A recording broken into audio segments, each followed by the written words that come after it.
4 major लोग उठा चुके हैं ये लोग। हाँ, इसके राइट हैंड मैन वो विष्णुपुर का एमएलए है दिलीप मंडल। मुझे तो लगा कि ये जो दिलीप मंडल है ना, जो इसको सरकार ने एंगेज कर रखा है, उसको उठा लिया, ये उठ जाता तो भी ठीक था। लेकिन वो दिलीप मंडल जो है वो विष्णुपुर का एमएलए है, साउथ 24 परगना का।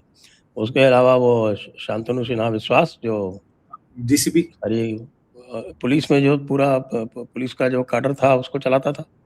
हाँ बिल्कुल शांतनु चलाता। वाहिनी बोलते थे उसको, वो उसको गिरफ्तार कर लिया।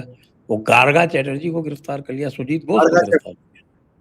बहुत बढ़िया। और जब अब देखिए इनके लोग गिरफ्तार हो रहे हैं, और आपको याद होगा वो जो नकली टीचरों की नौकरी लगवाता था, वो जो मल्टी करोड़ का स्कैम था, जब इसके एक बंदे क्या वो 50 करोड़ों रुपए मिले थे, वो केस भी हो रहा है, वो वाला स्कैम भी आ रहा है।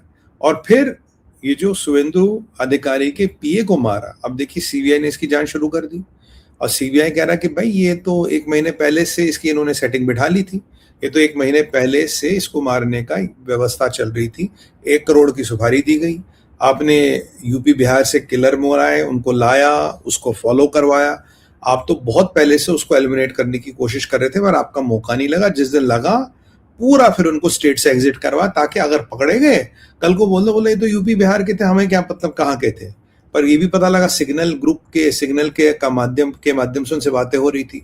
अब धीरे धीरे वो किलर भी बोल रहे हैं, वो डिजिटल फुटप्रिंट भी मिल रहा है, कौन पैसे दे रहा था, कौन लोकेशन दे रहा था, किसने इनको 1 महीने पीछे लगाया। तो यानी कि सीबीआई ने जो इशारा किया है वो तो अब लगभग 24 घंटे में आप ये कह सकते हैं पॉलिटिकल मर्डर था, पॉलिटिकल वेंडेटा था, क्योंकि आप भवानीपुर में जो आपके साथ दुर्दशा हुई, आप उसको पलटना चाहते थे, और आप शुभेंदु अधिकारी के राइट हैंड मैन को मार के एक मैसेज देना चाहते थे, भाई ये बंगाल है, या ऐसे ही चलेगा, या हम ऐसे ही चलाएंगे।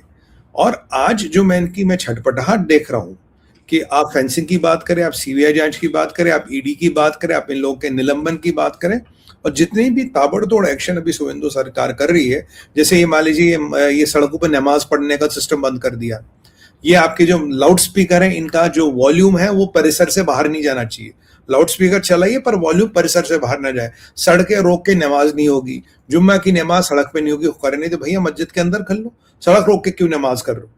तो ये जो इन्होंने, और ये जो टीएमसी का पूरा माफिया राज था, जिसमें लगभग 90% या उससे भी 80-90% लोग जो थे जो मुसलमान थे, और इन्होंने टीएमसी के नाम पे पूरा गुंडई चला रखी थी, वो शेख शाहजहां हो या वो क्या था वो पालता वाला जहांगीर खान हो, इतने जितने नफेरियस एलिमेंट थे सबको तो टिकट दे रखी थी, सब इनके टीएमसी के नेता थे, हर चीज में इनका हिस्सा था, हर चीज में इनको अपना वो सिस्टम चलाना था। शेख शाहजहां तो खुद कहता था हाँ मैं बांग्लादेशी हूँ, ये तो रिकॉर्ड पे है ना, शेख जहां खुद कहता था मैं बांग्लादेशी हूँ।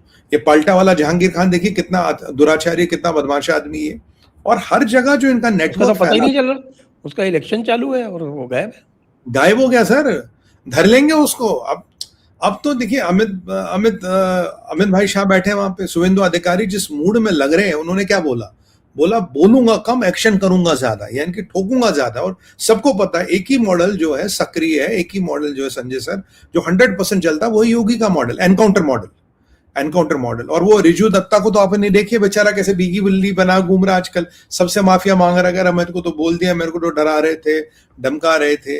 और ये जो शर्मा जी को वो कह रहा था हम तुम्हें देख रहे हैं, आज तो पूरा यू टर्न ले लिया।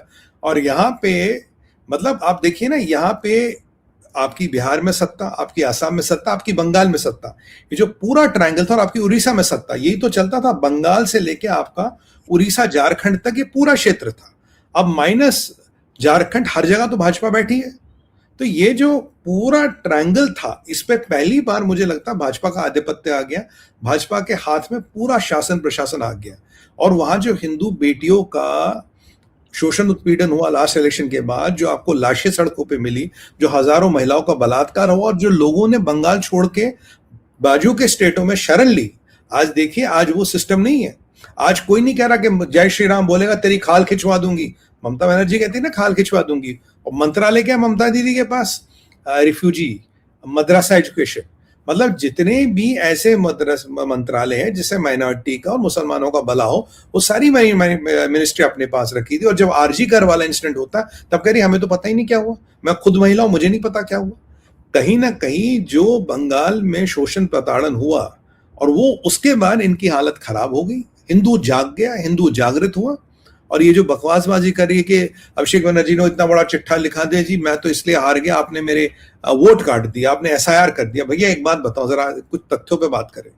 जहां तेरे सबसे ज्यादा जहां वोट कटे, नॉर्थ 24 परगना, मालदा, मुर्शिदाबाद, वहां से तो तुम जीत गए। जहां सबसे ज्यादा वोट कटे वहां से तो तुम वैसे जीत गए, और जहां सबसे कम वोट कटे वहां भाजपा हार गई। तो अगर वोट कटना ही लॉजिक होता तो वोट तो फिर तो तमिलनाडु में भी कटे, वहां भाजपा कैसे हार गई? फिर तो तमिलनाडु में भी भाजपा को जीतना चाहिए था। अगर वोट सिर्फ इसलिए काटे जाते हैं कि विरोधी को कैसे हरा जाए, तमिलनाडु में तो हार गई भाजपा, तमिलनाडु में तो जीतना चाहिए। मतलब तुम्हारा और कांग्रेस का वही हाल है, क्योंकि तुम समझ चुके हो अभिषेक बनर्जी, तुम गहरे जा चुके हो। अभिषेक बनर्जी को लगता है कि उसकी दिन ब दिन हालत टाइट है। सर जो इसके पट्टे हैं ना, ये जितने भी पाल रखे थे, ये अलीमुद्दीन, सलीमुद्दीन, आजकल तो फोन नहीं उठाता किसी का, अपनी लगी पड़ी। इवन उसकी सुरक्षा की, अपनी उसकी सुरक्षा की तो जांच करवा दी ना शुवेंदु भाई ने। शुवेंदु दादा ने बोल दिया, एक बार बताओ इसको इतनी सुरक्षा काहे को दे रखी है, क्या थ्रेट परसेप्शन है? ये तो लोगों के लिए थ्रेट है, इसको किसका थ्रेट है? ये लोगों के लिए थ्रेट है भाई, इसका जरा बताओ क्या हिसाब किताब है। और आप जानते हो वो कहावत है ना कि जादूगर की जान तोते में थी, वो तोता तो, अगर जादूगर कौन हो तोता कौन, यहाँ वो कहने की बात नहीं, सब समझ जाएंगे तोता कौन। और आज जो ये ममता बनर्जी खुद वकील बन के जा रही है, पहले सुप्रीम कोर्ट में गई, आज हाई कोर्ट में जा रही है। मुझे तो लगा, मैं कहा ये राजा बाबू के स्टाइल में आ गई है, पता नहीं कल को इंस्पेक्टर भी ना बन जाए, कल को डॉक्टर भी ना बन जाए। फ्रस्ट्रेशन की पराकाष्ठा। मतलब आप ऐसा हार गए और आपने क्या कर दिया, आपने राष्ट्र प्रवक्ताओं को निकाल दिया, आपने अपने नेताओं को निकाल दिया, जो मुंह खोलता उसको पार्टी से निकाल देते हो। मतलब पूरी अराजकता कर रखी है। पर ये देखिए सर, क्या कारण है कि जो भाजपा एक्शन यहां ले रही है, बांग्लादेश को, आईएसआई को, चाइना को और टीएमसी को एक साथ तकलीफ हो रही है। क्या कारण है टीएमसी और आईएसआई को एक साथ तकलीफ हो रही है? क्यों आईएसआई से और टीएमसी के तार जुड़े हुए थे? क्यों आईएसआई के मॉड्यूल को बंगाल में चलाया जा रहा था?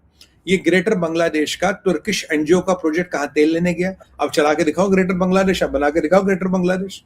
और कहीं ना कहीं ये जो गुंडई चल रही थी, जो बदमाशी चल रही थी, जो हिंदू हमारी माता और बहनों का शोषण हो रहा था, वो रुक गया है।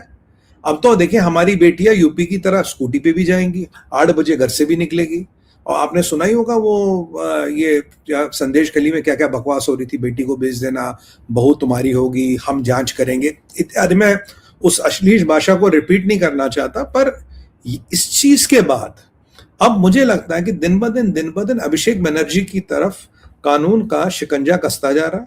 और जब ये सारे मुंह खोलेंगे तो सब जाके चीज कहां रुकने वाली है हम भी जानते हैं। और यही अभिषेक बनर्जी कह रहा था चुनाव से एक दिन पहले, डायमंड हार्बर में आके करके दिखाओ, 10 बार भी जन्म लोगे गुजरात गैंग तब तुम ये नहीं कर पाओगे, ये दिल्ली गैंग तब तुम ये नहीं कर पाओगे। डायमंड हार्बर में उसकी क्या हालत हुई आपने देखा। मतलब अब जो जागृत हिंदू हुआ, जो वोटिंग कर पाया, जो खुल के आ पाया, फाइनली इतने सालों की मेहनत के बाद हिंदू ने इनको दिखा दिया केवल मुसलमान के वोट से कोई चुनाव नहीं जीता जाएगा। अब मुसलमान के वोट से चुनाव जीतोगे वो असंभव है।